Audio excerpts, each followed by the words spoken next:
Antes de nada, me gustaría agradecer al Instituto la invitación a estas jornadas. Creo que invitar a estudiantes universitarios como yo es una iniciativa muy interesante.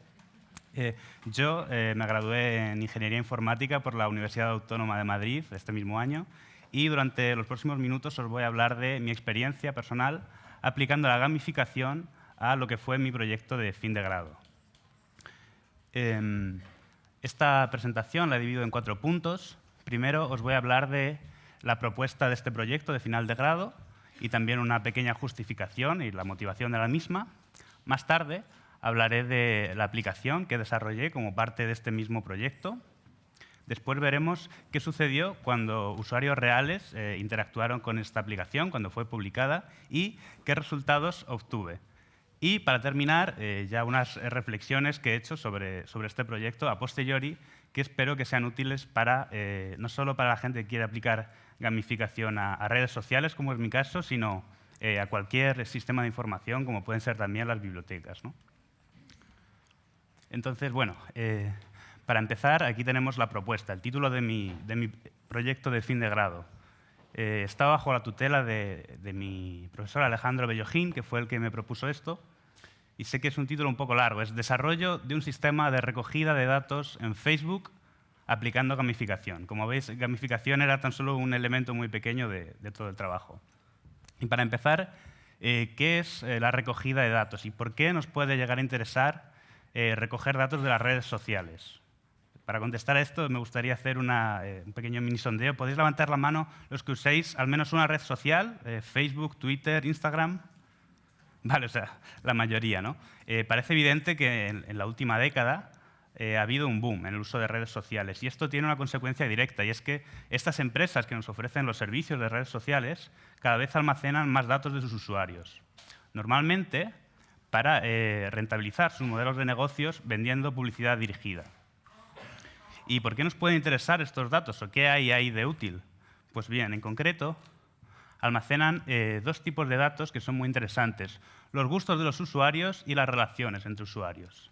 ¿Qué entendemos primero por gustos de usuario? Pues si estás en Facebook, por ejemplo, y das a me gusta en una publicación, eso es un gusto. O si estás en Twitter y marcas como favorito un tweet, eso también sería un gusto. Y como relaciones entre usuarios, pues lo obvio, ¿no? En Facebook, las relaciones de amistad y en Twitter, por ejemplo, se representan mediante los followers. Y estos 2 tipos de datos en concreto son muy útiles para la minería de datos. La minería de datos, que para quien no sepa lo que es un área de la informática que se encarga de extraer información útil o valiosa a partir de grandes cantidades de datos, ¿no? En estas mismas jornadas, el año pasado, me parece que se habló de eso, ¿no? De Big Data, etc. Pues bien, hay 2 ramas de la minería de datos, los sistemas de recomendación y el análisis de redes sociales, que se benefician directamente de estos 2 tipos de datos. Un sistema de recomendación, igual no sabéis lo que es, pero seguro que lo habéis usado. Si habéis comprado un libro en eBay o en Amazon, os habréis fijado que mientras leéis la descripción, debajo os muestra una lista de libros recomendados, ¿no? O otros usuarios han comprado tal. Pues bien, lo que hay por detrás de eso es un sistema de recomendación. Son sistemas que se basan en los gustos de otros usuarios para intentar predecir lo que te va a gustar a ti. Y es un tema que está muy en boga últimamente. Hay congresos que tratan solamente de este tipo de sistemas. Y la otra rama de la minería de datos que se beneficia de esto es análisis de redes sociales, que de hecho es en lo que trabajo yo actualmente. Y esto nos intenta ayudar a entender la información que subyace con todo ese ruido que hay en las redes sociales. Y también qué nos quiere decir la estructura de estas redes. Por ejemplo, para que una empresa pueda averiguar qué imagen de marca está proyectando en Internet. O para saber qué persona es la más influyente de una determinada comunidad. Entonces, bueno, ya sabemos qué datos concretos nos pueden interesar de las redes sociales y para qué pueden ser útiles, ¿no? Entonces, vamos allá, vamos a elegir una red social y vamos a intentar recoger estos datos. Y yo, en mi caso, decidí utilizar Facebook. ¿Pero por qué Facebook? ¿Por qué no cualquier otra red social, ¿no? Podría haber escogido Twitter, por ejemplo, que tiene la nada despreciable cifra de más de 320 millones de usuarios activos al mes. Pero un poco por delante estaba Instagram, con 400 millones de usuarios activos al mes. Estos son datos de julio de este año, me parece. Pero muy a la cabeza estaba Facebook, con más de 1.600 millones de usuarios activos. Y en mi caso, al ser un sistema de recogida de datos, me interesaba tener el mayor número de potenciales usuarios posible. Y fue por eso que escogí Facebook, pero podría haber sido otro. Podría incluso no ser una red social y ser pues, otro sistema de información, ¿no? Una biblioteca. Entonces, vale, ya sé qué datos me interesan y sé que los quiero sacar de Facebook. Pero llega el gran problema, y es que esos datos no me pertenecen, los datos pertenecen a los usuarios. Y los usuarios no dejan de ser personas. Y para las personas, la privacidad es una prioridad. Entonces, no podemos llegar y arrebatarles esos datos, ¿no? Solo existe una manera ética, correcta, de acceder a esos datos, y es pedírselos, por favor, al propio usuario. Aquí podemos ver el mecanismo que utiliza Facebook para permitir que las aplicaciones pidan permiso a los usuarios. Se muestra una ventana con el logo de la aplicación, una línea que describe los datos a los que quiere acceder y un botón de aceptar y otro de cancelar. Y lo que es más importante y que todos pasamos por alto es ese enlace, que no sé si se ve bien, que está en gris en la esquina inferior izquierda, que pone política de privacidad. Esa es una política, es un documento que Facebook exige a todas las aplicaciones que usan su plataforma y en la que se detallan a qué datos se va a acceder, con qué finalidad, cómo y de qué manera se van a almacenar y con quién se van a compartir. Yo creo que por un clic merece la pena, al menos una vez, comprobar qué estamos aceptando, ¿no? Entonces, vale, ya sabemos qué datos nos interesan de Facebook y cómo pedirlos, pero, claro, si le pedimos a los usuarios que nos cedan sus datos así porque sí, nadie aceptaría, ¿no? Es necesario una propuesta de valor. Y aquí es donde mucha gente pues se equivocaría, ¿no? Y diría, bueno, pues vamos a aplicar gamificación sin tener una propuesta de valor, algo valioso para el usuario. Y eso es por lo que muchos proyectos fracasan, por no tener detrás un objetivo real o algo que beneficie a los usuarios. Entonces, yo, junto a mi tutor, pues tuvimos la idea de esta propuesta, ¿no? Hacer una aplicación que analiza tus gustos musicales en Facebook, ya que nos están haciendo sus datos, los analizamos, y mostramos un perfil personalizado al usuario. Y esto, que inicialmente e intuitivamente parece una idea muy sencilla, ¿no? Resultó que no lo fue tanto, ¿no? Pero esto me di cuenta ya después, mientras estaba desarrollando la aplicación. Para conseguir analizar gustos musicales con cierta velocidad, ¿no? Con cierta eficiencia, tuvimos que utilizar un servicio de terceros, que no sé si conocéis, se llama Last.fm, y básicamente es una base de datos que tiene información sobre prácticamente todos los artistas conocidos, ¿no? Pero bueno, lo importante es que ya teníamos una propuesta de valor, algo que podría interesar a los usuarios y algo a cambio de lo cual podrían aceptar esta política, ¿no? Y aquí es donde entra en juego la gamificación. Si nos hubiéramos quedado ahí tan solo en la propuesta de valor, una vez el usuario usara nuestra aplicación, ahí se terminaría todo. Y la intención principal de utilizar una plataforma como Facebook es aprovechar la componente social. Y para eso es para lo que nosotros queríamos aplicar la gamificación. Bueno, por si alguien a estas alturas no sabe lo que es gamificación, he metido otra definición más, la definición mínima. Yo, a diferencia del resto de ponentes, no soy experto en gamificación, mucho menos un storyteller. Y bueno, esta es mi definición mínima, ¿no? Es la aplicación de mecánicas o técnicas, elementos de diseño, o simplemente una manera de pensar que es más propia de los juegos clásicos o de los videojuegos a otros contextos que pueden ser más o menos serios, ¿no? Y ya concretando un poco más, voy a hablar de mecánicas, de esto que tanto os gusta a los expertos. Yo, desde mi perspectiva de informático, escogí las dos mecánicas más rudimentarias y más comunes que hay, que son las placas y las tablas de puntuaciones. Estáis hartos de verlo. Las placas suelen ser, pues, se dan como recompensas, ¿no? Como recompensas a ciertos logros que han conseguido los usuarios usando esa aplicación. Y las tablas de puntuaciones, bueno, pues no son más que eso, una lista ordenada de puntuaciones que tienen al lado el nombre del jugador que las ha conseguido. El ejemplo más típico, pues el de las máquinas recreativas, ¿no? Que te permitía poner el nombre cuando hacías la mayor puntuación. Y ya os adelanto, y está puesto ahí entre paréntesis, estas mecánicas de gamificación las implementé centrándolas en el contexto. Esto no deja de ser una aplicación que analiza tus gustos musicales. Entonces, en mi caso, las placas reflejaban resultados personalizados, resultados que se generaban en función de tus gustos musicales, ¿no? Y la tabla de puntuación, en nuestro caso, lo quisimos hacer un poco más visual, con una gráfica comparativa, ¿no? Y a continuación os voy a enseñar qué pinta tenía esta aplicación ya terminada. Esta era la pantalla principal de la aplicación, que como veis es una interfaz muy simple, solamente tiene un botón, y la propuesta de valor, ¿no? Descubre lo que tu música dice de ti. Y un detalle ya más sutil es este botón que pusimos aquí de me gusta, que no solamente sirve para comunicar a otros usuarios que te ha gustado eso, sino que ya nada más entrar a la aplicación te muestra a cuánta gente le ha gustado y si algún amigo tuyo ya lo ha usado, te muestra también su nombre, que aparece en este caso censurado.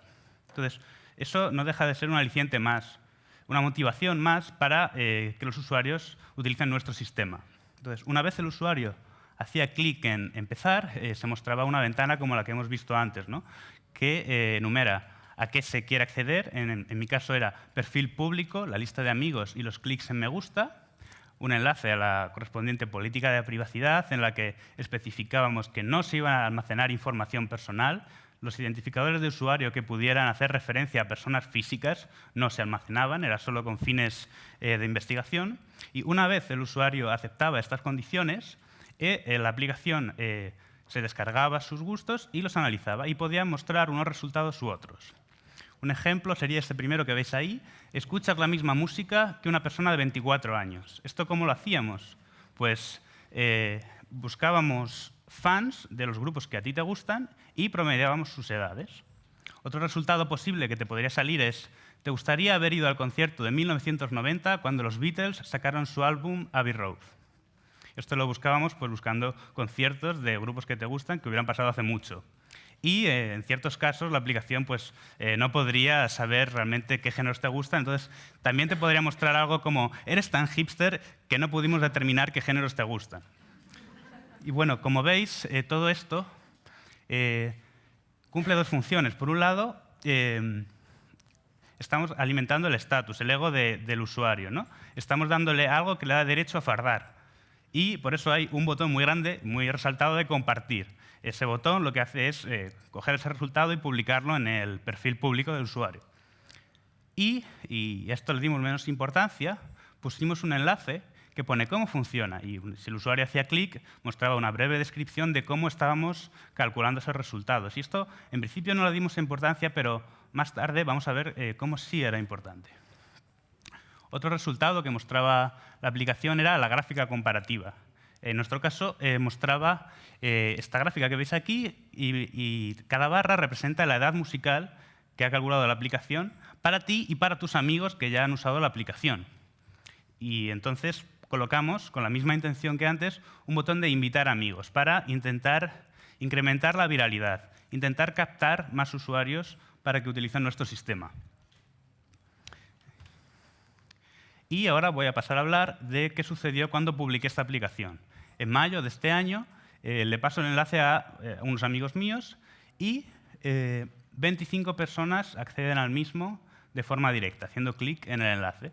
Y a lo largo de un mes, la aplicación consigue un total de 170 usuarios. Entonces, estas cifras que pueden parecer pequeñas nos quieren decir que ha habido un incremento del 580%, o sea, casi un 600% de incremento en conversiones, tan solo con técnicas muy rudimentarias de gamificación. Imaginad que esto se tradujera en que, por ejemplo, cada vez que hay un préstamo bibliotecario, se terminaran produciendo otros 6. Pues no es nada despreciable. Ahora, aquí tenéis algunos de los comentarios que ponía la gente en Facebook. Esta chica decía, lo hice, a mí si una aplicación me quita 3 años, genial. Este otro comentaba, está bastante bien. Dice, a pesar de que mi perfil musical en Facebook es muy incompleto, la aplicación me recomendó escuchar Naragonia, que es un grupo que resulta que me gusta mucho.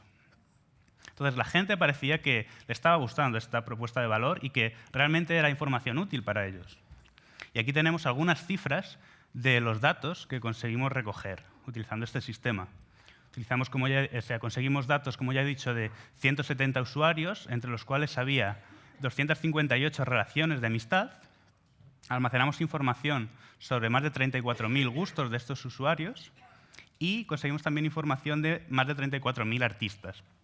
Y en esta imagen que tenéis aquí es un grafo que representa a cada nodo, es uno de los usuarios que utilizaron esta aplicación, y las aristas son las relaciones de amistad que hay entre los mismos. Como podéis intuir, yo soy este punto rojo gordo que está en el medio. O sea, ahí es donde empezó a propagarse el uso de esta aplicación y, como podéis ver, llegó a alcanzar comunidades muy alejadas de mí. Se fue viral y alcanzó a personas que yo no conozco ni remotamente. Pero bueno, esto es lo que me interesa a mí, porque yo vengo del área de informática y de la minería de datos. Entonces, a mí me interesaba saber eso, qué información íbamos a conseguir. Pero para nosotros que estamos aquí en estas jornadas sobre gamificación, creo que resulta mucho más interesante saber cuál fue el comportamiento de los usuarios. Saber si realmente la gamificación marcó la diferencia o no. Y como eso también me interesaba de cierta manera, utilicé una herramienta que en aquel momento acababa de salir, que también proporciona Facebook, que permite monitorizar la actividad de los usuarios, monitorizar cómo interactúan con nuestra aplicación, pero de manera anónima, sin saber exactamente quién es el que está usando nuestra aplicación. Y esta tabla, que creo que no la podéis ver bien, pero no importa, lo que muestra es qué cantidad de interacciones, qué cantidad de clics hizo la gente en cada botón y en cada enlace de los que había en la aplicación. Y aunque aquí aparece muy resumidito y parece que contiene muy poca información, es en realidad muy útil, nos permitió sacar muchas conclusiones. Por ejemplo, de esa tabla pudimos desprender que las dos mecánicas de gamificación que más interacciones produjeron fueron la gráfica comparativa, en concreto el botón de invitar amigos, recibió 31 clics. Y justo por detrás estaba el botón de compartir, que tuvo 20 clics, ¿no? Entonces, podríamos decir que fueron las dos mecánicas que más interacciones produjeron. Pero aquí también nos encontramos con un resultado que nos sorprendió bastante, y es que estos fueron los elementos que más interacciones tuvieron de los que nosotros suponíamos que iban a producir la captación de más usuarios, pero es que hubo elementos que recibieron más clics. En concreto, este botón que tenemos aquí de cómo funciona recibió aún más clics que el botón de compartir. Entonces, de eso ya desprendo una de las reflexiones, ¿no? Y es que quizá sería viable explotar esta curiosidad de los usuarios y ponerla a nuestro favor. Esto no tengo una respuesta, es más bien una pregunta abierta. ¿Se podría explotar la curiosidad de los usuarios para captar a más usuarios? Y otra de las reflexiones que hago sobre esto es que no merece la pena complicarse. En nuestro caso, los resultados que más costosos fueron para nosotros de computar, que tenían que ver con analizar los gustos musicales, con consultar bases de datos de artistas, al final fueron los que menos interacciones consiguieron. Entonces, si el producto ya es complejo de por sí, no compensa añadirle complejidad también en esta capa de gamificación. Y ya por último, y pensando cómo es que había funcionado tan bien esto de la gamificación en redes sociales si ni siquiera habíamos seguido los principios auténticos, ¿no? Si no teníamos un storytelling detrás, si no estábamos contando una historia, ¿por qué funciona tan bien la gamificación en redes sociales? Y aquí es donde yo llego a dos conclusiones. La primera es que las redes sociales ya están gamificadas. Son sistemas de información que tienen usuarios y que quizás no es muy evidente, pero ya están aplicando mecánicas de gamificación. Aquí podemos ver dos ejemplos que he encontrado que para mí son muy claros, ¿no? A la izquierda podemos ver un fragmento de una captura de pantalla de Twitter. En concreto creo que es de la cuenta del Instituto Cervantes. Se muestran, es la tipografía más grande que hay en la página y muestra 3 puntuaciones, 3 cifras. Tweets, siguiendo y seguidores. Y estas 3 puntuaciones están siempre presentes y siempre muy ligadas a tu estatus. La ponen, de hecho, al lado justo de tu avatar. De forma que tú todos los días vas viendo esas puntuaciones. Y todas las interacciones que se producen en la red social giran en torno a maximizar esas puntuaciones. Vas a tuitear más, vas a empezar a seguir a más gente y vas a intentar que más gente te siga. Y aquí tenemos otro ejemplo de gamificación en redes sociales. En este caso es de LinkedIn. Esto está sacado de la página de perfil de LinkedIn y es una barra de progreso, aunque es una esfera en este caso, es un círculo. Una vez te registras, nada más registrarte, esto aparece vacío. Y según vas completando los datos de tu perfil, esta barra de progreso se va rellenando. Entonces empiezas con principiante, intermedio, profesional, all-star. El truco que tiene esta barra de progreso es que nunca se termina de llenar, ¿de acuerdo? Es un crecimiento logarítmico, entonces está diseñada para que siempre tengas que seguir interactuando con LinkedIn. Entonces, ¿a dónde quiero llegar con esto? Pues bien, la gamificación ha funcionado tan bien en Facebook porque es una red social y porque potenciaba la componente social que ya existe. Entonces, yo lo veo, creo que hay dos opciones, ¿no? Una es aprovechar estas plataformas sociales que ya existen y poder, de alguna manera, incluir, por ejemplo, Facebook en nuestros sistemas.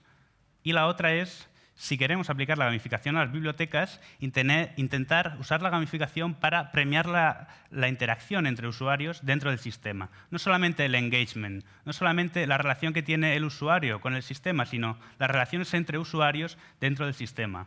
Porque a partir de los datos que yo obtuve, la conclusión que conseguí es esa, que estimular la interacción entre usuarios dentro del sistema termina repercutiendo en la captación de más usuarios. Y eso es todo.